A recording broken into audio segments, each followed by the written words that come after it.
বৌমা, হ্যাঁ বলুন কি হয়েছে? আরে কি আবার হবে, ভাত বেড়ে দাও, ভাত খাবো। কিন্তু আমি তো আপনার জন্য চাল দেইনি। কেন তুমি আমার জন্য চাল দাওনি কেন? আমি কি করে জানবো আপনি খাবেন কি খাবেন না? আমি আমার মতো রান্না করেছি আর আমার খাওয়াও হয়ে গেছে। হ্যাঁ কি বলছো? তাহলে আমি এখন কি খাবো? আমার তো খুব খিদে লেগেছে। রান্নাঘরে যান, দিয়ে রান্না করে খান গা। কে মানা করেছে আপনাকে? কি আমি রান্না করে খাবো? হ্যাঁ, কারণ আমি আপনার জন্য রান্না করতে পারবো না। কি বললে তুমি আমার জন্য রান্না করতে পারবে না?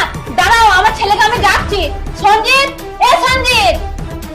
কি হয়েছে মা? দেখ তোর বউ আমাকে কি বলছে, তোর বউ নাকি আমাকে রান্না করে দেবে না, আমাকে নিজেই রান্না করে নিতে হবে। হ্যাঁ, তো ও তো ঠিকই বলেছে। ও তোমার জন্য কি জন্য রান্না করবে? ও আমাকে বিয়ে করেছে, আমার জন্য রান্না করবে, আমার যত্ন নেবে, আর এটা ও ভালো করেই করে। কি তুইও বৌমার মতন কথা বলছিস? খারাপ কি বলেছি?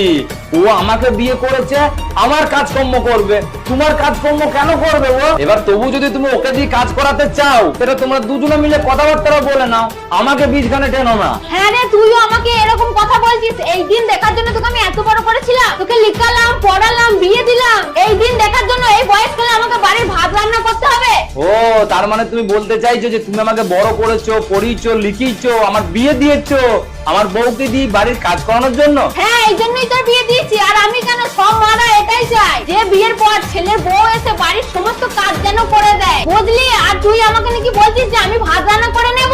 ও সব মারা এটাই চাই যে বাড়ির বউ এসে যেন শাশুড়ির সমস্ত কাজ করে দেয়, বাড়ির সমস্ত কাজ করে দেয়। তাহলে তুমি দিদিকে ফোন করে কেন বলছিলে? কি তোকে বলেছে ভাত রান্না করতে? তুই এই বাড়ির বৌমা না চাকর? কোনো দরকার নেই ভাত রান্না করা, চুপচাপ গিয়ে শুয়ে পড়গা।